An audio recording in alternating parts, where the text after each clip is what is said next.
मालूम कि रात का समय था। एक बस रास्ते से गुजर रही थी। बस के पैसेंजर्स नींद में थे। ड्राइवर जैसे तैसे नींद रोकते हुए बस चला रहा था, लेकिन बस की स्पीड फास्ट थी। तभी बस ड्राइवर ने देखा कि एक कार दूर रास्ते के किनारे बाईं तरफ खड़ी है और बचे हुए रास्ते से बस तेजी से नहीं गुजर सकती थी। ड्राइवर को गुस्सा आया क्योंकि उसे बस की स्पीड कम करनी पड़ी और अगले स्टॉप पर पहुंचने के लिए बस को देरी होने लगी थी। बस उस कार के पास से गुजर रही थी।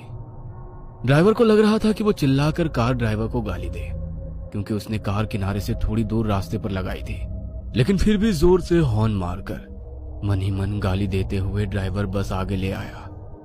ड्राइवर तेजी से बस चलाने लगा। कुछ आधे घंटे बाद बस जंगल के रास्ते तक पहुंची। तभी ड्राइवर ने देखा कि एक आदमी रास्ते के बीचों बीच से भाग रहा है। उसकी पीठ पर एक बैग थी। ड्राइवर जोर जोर से हॉर्न मारने लगा ताकि वो आदमी रास्ते के बाजू हट जाए, लेकिन हॉर्न की आवाज सुन वो रुक गया और पलटकर बस को रोकने के लिए चिल्लाते हुए दोनों हाथ उठाकर हिलाने लगा। ड्राइवर को लगा कि वो आदमी मुसीबत में होगा, इसलिए उसने बस रोक दी। बस रोकते ही कंडक्टर ने बस का दरवाजा खोल दिया। वो आदमी हांफते हुए बस में चढ़ गया और चिल्लाते हुए बोला, जल्दी बस भगाओ, भगाओ वरना वो आ जाएगी। बस रुकने के कारण और उस आदमी के चिल्लाने के कारण पैसेंजर्स नींद से जाग गए। ड्राइवर उस आदमी की तरफ मुड़कर देख रहा था। तभी वो आदमी फिर से चिल्लाया, अरे भगाओ वरना वो सब लोगों को मार डालेगी। ये सुन ड्राइवर के साथ साथ बस के सभी लोग घबरा गए और बस ड्राइवर ने वहां से बस भगाई।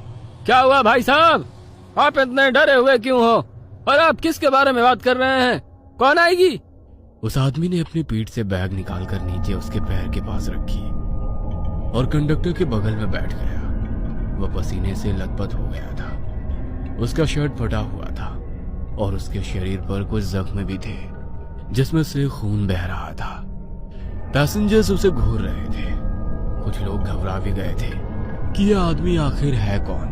आप कौन हो भाई, और ऐसे क्यों भाग रहे हो, और किससे भाग रहे हो? वैसे उस आदमी ने बताना शुरू कर दिया, मैं सत्या हूँ। मैं पीछे वाले कलहरी गांव के रेलवे स्टेशन पर चौकीदार का काम करता हूँ। मेरा कुछ 5-6 दिन पहले कलहरी रेलवे स्टेशन पर ड्यूटी लगा था। वैसे गांव छोटा होने के कारण स्टेशन भी छोटा था। वहां केवल एक ही प्लेटफॉर्म था। वहां के लोग रेलवे का कुछ बहुत कम ही इस्तेमाल करते थे, क्योंकि एक ट्रेन रात में 2 बजे आती है जो सीधे सोलापुर से होकर कन्याकुमारी की तरफ जाती है, और फिर वही ट्रेन दूसरे दिन सुबह 4 बजे वापस मुंबई की तरफ जाती है। दिन में बस 10-12 और कभी कभी तो 2-4 और कभी कभी तो रेलवे स्टेशन पर कोई पैसेंजर आता भी नहीं है। मैं वहां जाकर बहुत खुश था, क्योंकि पार्किंग में कभी कभार गाड़ियां रुकती थी। उसके बाद तो मैं प्लेटफॉर्म के एक बेंच पर जाकर सोता था। पहले 1-2 दिन तो सब कुछ नॉर्मल रहा, लेकिन तीसरे दिन अमावस की रात आई। मुझे घर से माँ और बीवी का फोन आया कि आज के दिन रात में ठीक से ड्यूटी करे और भगवान का नाम लेते हुए ड्यूटी करे और अंधेरे से दूर ही रहे। मैंने हाँ भरी। उस रात पूरा स्टेशन खाली था। मुझे हर रोज की तरह उस रोज भी कोई काम नहीं था। टिकट काउंटर पर बैठा सुरेश मोबाइल में घुसा पड़ा था। पैसेंजर्स नहीं आते, इसलिए स्टेशन पर कोई कैंटीन या ठेके वाला भी नहीं था। मैं प्लेटफॉर्म के बेंच पर बैठा झपकी ले रहा था। तभी मेरे पीछे से एक छोटा बच्चा चिल्लाते हुए आया, बचाओ काका, बचाओ। उसके चिल्लाने से मैं डर कर जाग गया। मैंने आंखें खोली और मुड़कर देखा। वह 8-9 साल का बच्चा मेरे पास ही आ रहा था कि तभी मुझे वो देख जोर से चिल्लाया, मुझे छोड़ दो, और वहां से टंकी की तरफ भाग गया। मुझे कुछ भी समझ में नहीं आ रहा था कि आखिर ये क्या हो रहा है। वो छोटा बच्चा कौन था और किससे बचाओ बोल रहा था, और मुझे देख वो घबराकर क्यों भागा। वो बच्चा भागकर टंकी के पीछे छिप गया। मैं चौकन्ना हो गया और अपने हाथ में लाठी उठाकर वो बच्चा जिस तरफ से आया था उस तरफ देखा, लेकिन वहां से कोई भी नहीं आया। कुछ देर उसी जगह पर ठहरा रहा। वह बच्चा उस टंकी के पीछे छुपकर जोर जोर से रो रहा था। मुझे उसकी चिंता सताने लगी, इसीलिए मैं टंकी के पास चला गया। टंकी के पीछे अंधेरे में वो छुपा हुआ था। मैंने टॉर्च चालू की और अंधेरे में टॉर्च की रोशनी में उस बच्चे को देखा और मेरे रोंगटे खड़े हो गए। क्योंकि वहां पर वो छोटा बच्चा तड़पते हुए पड़ा था। उसकी गर्दन किसी ने काट दी थी और उसका सर उसके कंधे पर गिरा पड़ा था। वो हाथ पांव हिलाते हुए तड़प रहा था। मैं डर गया और इधर उधर उस बच्चे पर हमला करने वाले को ढूंढने लगा और फिर वहां से पीछे हटते हुए टिकट काउंटर की तरफ भागा। सुरेश, सुरेश! मैं सुरेश के पास जाकर हाँफते हुए बोला, क्या हुआ? वहां पर टंकी के पीछे किसी ने छोटे बच्चे को गला काट कर मार डाला। क्या? हाँ, माँ कसम। रुक, बाहर आता हूँ, सुरेश ने कहा और वो टिकट काउंटर वाले रूम से बाहर आ गया। मैं उसे टंकी के पास तक ले गया। मेरी उसके पीछे जाकर उस बच्चे को देखने की हिम्मत नहीं हो रही थी, इसलिए मैंने सुरेश को अकेले वहां जाने के लिए कहा। सुरेश घबराते हुए टंकी के पीछे गया। कुछ ही वक्त में वो टंकी के पीछे से बाहर आया और बोला, कहाँ है बच्चा? वही तो है, टंकी के पीछे खून से लथपथ पड़ा। उसकी गर्दन कट चुकी है और उसके कंधे पर पड़ी है। यहाँ कुछ भी नहीं है, आओ खुद आके देख लो। मैंने वहां जाकर देखा और मेरी आंखें फटी की फटी रह गई, क्योंकि वहां कोई भी बच्चा नहीं था, ना ही वहां कहीं खून की एक बूंद भी थी। वह देख मैं हक्का बक्का रह गया। अभी तो यही तड़प रहा था, अब कहाँ चला गया? तेरा कोई वहम होगा, जा किसी बेंच पर जाकर लेट जा। उसके दूसरे दिन रात में मैं रोज की तरह प्लेटफॉर्म पर टहल रहा था। आज प्लेटफॉर्म पर 2-3 पैसेंजर सामान के साथ दिखाई दे रहे थे। मैं प्लेटफॉर्म पर खड़ा था, तभी एक आदमी मेरे पास भागते हुए आया और बोला, भाई साहब, उस बेंच पर लेटा एक आदमी जोर जोर से रो रहा है। उसने चादर ओढ़ रखी है, ना जाने उसे क्या हो रहा है।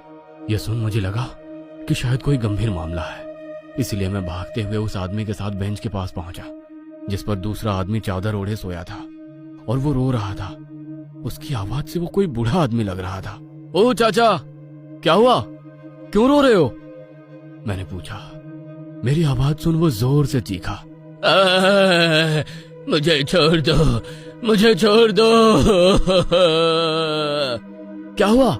अब रो क्यों रहे हो? मैंने पूछा, लेकिन वो केवल एक ही बात दोहरा रहा था, मुझे छोड़ दो, मुझे छोड़ दो।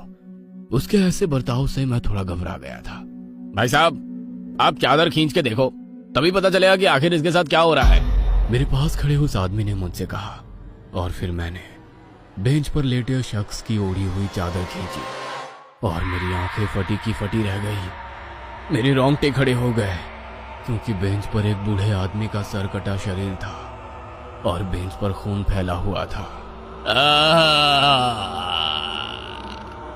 वो सर कटा शरीर कटे हुए गले से चिल्लाया। उसमें से कुछ खून की पिचकारियां उड़ी और फिर वो बेंच से उठकर उल्टे पैर दूर अंधेरे में भाग गया। ये देख मैंने अपनी पेंट में ही पेशाब कर दी। डर के मारे मेरे पसीने छूट गए। मैंने अभी अभी एक सर कटे हुए भूत को देखा था, जो उल्टे पांव अंधेरे में भाग गया था। कुछ देर आंखें फाड़ कर देखने के बाद मैं अचानक से चिल्लाया, भूत! और मैं सीधा भागते हुए सुरेश के पास पहुंचा। भूत, भूत! मैं काउंटर पर खड़ा सुरेश से कहने लगा, क्या हुआ? कहाँ है भूत? उसने मुझसे पूछा। मैंने उस बेंच की तरफ उंगली करते हुए कहा, उस तरफ। वो सर कटा था, वो उल्टे पैर अंधेरे में भाग गया। बेंच पर पूरा खून फैला हुआ है। क्या? रुक, अभी बाहर आता हूँ और देखता हूँ।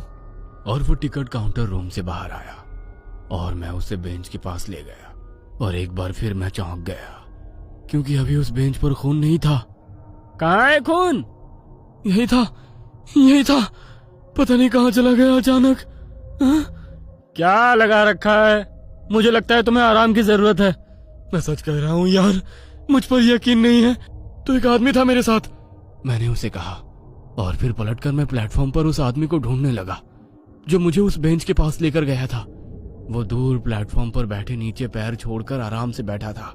मैं सुरेश को उसके पास ले गया। भाई साहब, आप इनको बताइए, आप जिस रोते हुए आदमी के पास मुझे ले गए थे, वो भूत था या नहीं? मैंने आपके कहने पर ही ओढ़ी हुई चादर खींची थी ना, और फिर वो सर कटा भूत अंधेरे में भाग गया था ना? मैंने उस आदमी से कहा। तब वो आदमी मेरी तरफ ही देखने लगा। अरे बताओ ना इनको, क्यों चुप हो? मैंने उस आदमी से पूछा। तभी हमारे पास एक आदमी आया और बोला, भाई साहब, ये बोल और सुन नहीं सकते। यह सुन तो मेरे होश ही उड़ गए। क्या